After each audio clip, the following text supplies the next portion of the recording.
చదువుకొని మనం ముందుకెళ్దాం. సామెతల గ్రంథము 18వ అధ్యాయము 21వ వచనములో జాన్సన్ గారు చదవండి. జాన్సన్ గారు చదువుతాం. జీవ మరణంలో 4 వశము, దాని యందు ప్రీతి పడవారు దాని ఫలం తిందరు. దేవునికి మహిమ కలుగును గాక. ఇక్కడ జీవము మరణము రెండు మనకు చూపిస్తున్నాడు. జీవము మరణము. జీవము అంటే బ్రతికున్నట్లని మనకు తెలుసు, మరణము అంటే చనిపోయినట్లని తెలుసు. అంటే జీవమును మరణమును నాలుక వశములో ఉన్నవి. ఆ నాలుక దేవునికి ఇష్టకరంగా నాలుక ద్వారా దేవుని మాటను గణపరచాలి, నాలుక ద్వారా దేవుని మహిమపరచాలి, నాలుక ద్వారా ప్రతి స్థలములలోనూ ఆయనే గణపరచ విధంగా మనం ఉండాలి. ఆ నాలుక సరిగా చేసుకోలేకున్నప్పుడు, నాలుకని కంట్రోల్ చేసుకోలేకున్నప్పుడు మనం మరణానికి వెళ్తామని దేవుని వాక్యం హెచ్చరిస్తుంది. ప్రతిరోజు ఉదయం లేచినప్పటి నుంచి పండుకున్నంత వరకు నాలుక ద్వారా అనేక మాటలు మాట్లాడుతున్నాం.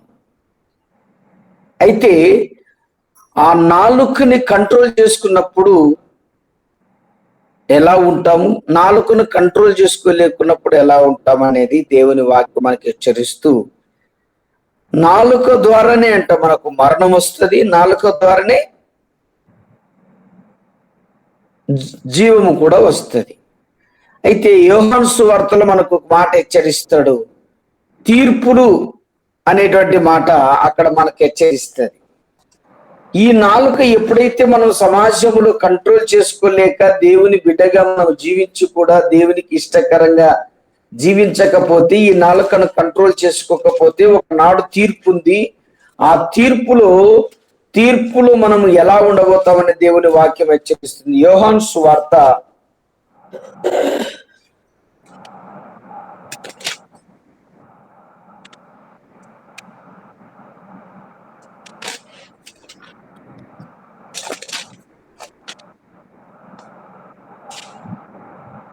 5వ అధ్యాయము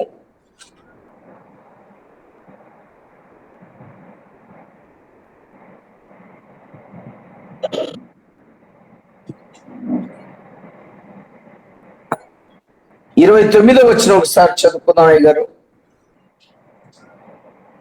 మేలు చేసిన వారు జీవ పునరుద్ధానకు, కీడు చేసిన వారు తీర్పు పునరుద్ధానకు బయటకు వచ్చేదరు.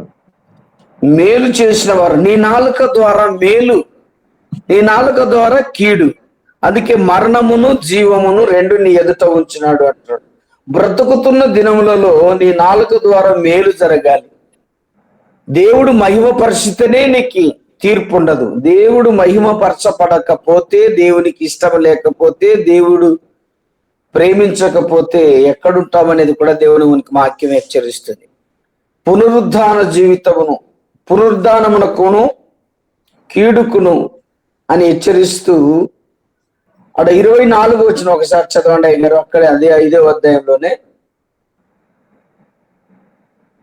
నా మాట విని నన్ను పంపిన వాని యందు విశ్వాసం ఉంచువాడు నిత్యజీవం కలవాడు. చాలా నిత్య జీవము, ఇక్కడ ప్రాణము, ఇక నాలుక ద్వారా నీ జీవ మరణం అంటున్నాడు కాబట్టి జీవము చూపిస్తున్నాడు. అదే మరి దాని పక్కల వాడు తీర్పులోనికి రాక మరణములో నుండి జీవములో నుండి దాటి ఉన్నాడని మీతో నిశ్చయముగా చెప్పుచున్నాను. ఎప్పుడైతే తన నాలుకను కాపాడుకోలేకపోతాడో తన ప్రాణానికి హాని వస్తుంది, తన ఆత్మకు రక్షణ అనేది ఉండదని దేవుని వాక్యము హెచ్చరిస్తుంది.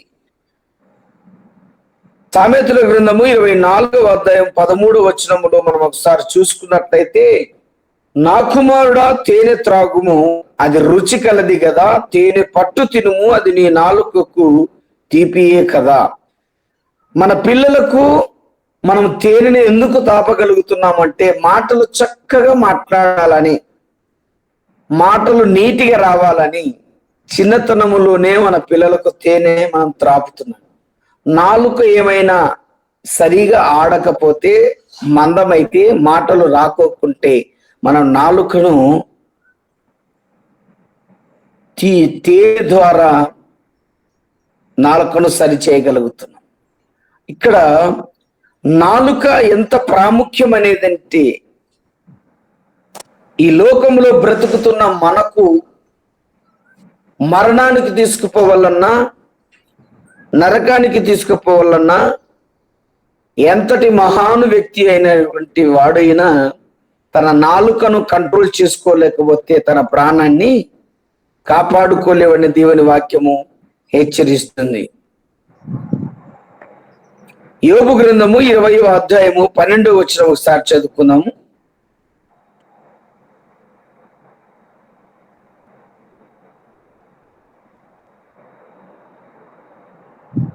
ఎంత పాస్టర్? యోబు 20వ అధ్యాయము 12వ వచనం.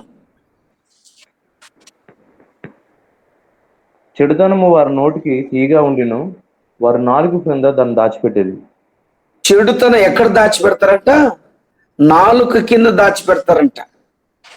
చెడుతనం వారికి తీయగా కనపడుతుంది, అయితే నాలుక కింద దాచిపెడతారంట. ఈ నాలుక కింద దాచిపెట్టుకున్నప్పుడు వీళ్ళందరూ ఎలా ఉంటారు అంటే, ఖచ్చితంగా వీళ్ళు నాలుకను కంట్రోల్ చేసుకోలేక నాలుక కింద చెడును పెట్టుకున్నారు గనక ఖచ్చితంగా వాళ్ళు నరకానికి వెళ్తారని కూడా దేవుని యొక్క వాక్యము హెచ్చరిస్తుంది. ప్రియులారా,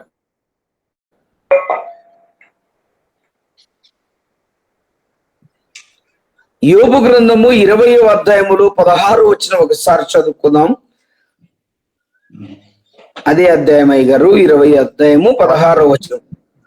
వారి కడుపులో నుండి దేవుడు దానికి ఎక్కించును, వారి కట్ల పాముల విషయమును పీల్చిదురు, నాగుపాము నాలుక వారిని చంపును.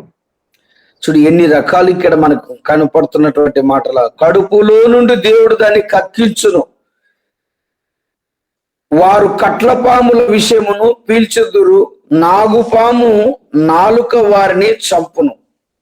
నాలుక వలన కుటుంబం నాశనం అవుతుంది, తన దేహము నాశనం అయిపోతుంది.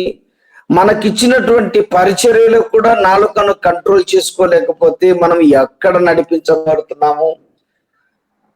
నీతి అనేది మనలో నాలుక ద్వారా రాకపోతే కట్లపాము ఎలాగ ఉందో, నాగుపాము ఎలాగుందో, పాముకు పాలు పోసి తాపినప్పటికీ కూడా పాముకు ప్రేమ ఉండకుండా ఖచ్చితంగా ఎలాగ కరవగలుగుతుందో,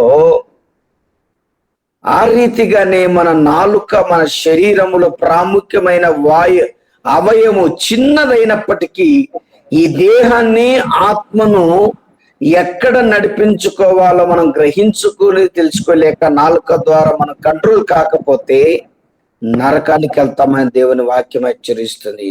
ఫర్ ఎగ్జాంపుల్, ఒక చిన్న మాట హెచ్చరించి ముందుకు వెళ్దాం. ఒక ఇంటిలో ఒక పాముకి పాలు పోసి సాకే వ్యక్తి అంట, ఒక చిన్న కుమారుడు ఉన్నాడని తండ్రి తీసుకొచ్చి ఒక చిన్న పాముని తీసుకొచ్చి పాము పోసి దాన్ని సాకేవాడంట. అలాగ సాకుతూ సాకుతూ కొద్ది రోజులు పాము ఆ పిల్లవాడు ఇద్దరు అనుకూలంగా ఉండేవారంట. రోజు రోజుకి దానికి విషం వచ్చేస్తుంది. అది పెద్దగా అవుతుంది, వాడు పెద్దవాడవుతున్నాడు. ఆడుకుంటున్న కొద్ది సమయంలో ఆ పాము ఏం చేసిందంటే, ఆ పాము వానికే చుట్టేసి ఒకరోజు కాటు వేయబడింది. ఏ పాముతో అయితే మనం సహవాసం చేస్తున్నామో అదే పాము వాని ప్రాణం తీయడానికి నాలుక ద్వారా సిద్ధపాటు అయ్యింది. అయితే మనము అవయములు ప్రతి అవయము కంటే ముఖ్యమైనది నాలుక మన దేహములో. ఆ నాలుక ద్వారా మనం ఏం మాట్లాడాలో, ఎలా నడుచుకోవాలో, ఎలా ఉండాలో, దేవుని ఎలా గణపరచబడాలో ఆ నాలుకను కంట్రోల్ చేసుకోలేకపోతే మనం బ్రతుకుతున్న దినములలో కడుపులో నుండి దేవుడు ఒకనాడు నిజమైన దేవుడు యేసు ప్రభు అని తెలుసుకున్నాక ఆ కడుపులోది కక్కేసిన తర్వాత నువ్వు పరిశుద్ధంగా ఉంటావని హెచ్చరిస్తూ, రెండవది కట్లపాము అంటే భయపడతాం. నాగుపాము అంటే భయపడతాం. ఇవి సాతానుకు సంబంధించినటువంటి లక్షణాలు మనలో ఉండకుండా దేవునికి ఇష్టకరమైనటువంటి బిడ్డలుగా మనం ఉండాలి. అనన్న సప్పిరులు ఇద్దరు వచ్చారు, తన నాలుక ద్వారా అబద్ధం ఆడారు. భర్త చనిపోయాడు, భార్య కూడా చనిపోయింది. నాలుకనే వారిని ఏం చేసిందంటే మరణానికి దారి తీసింది.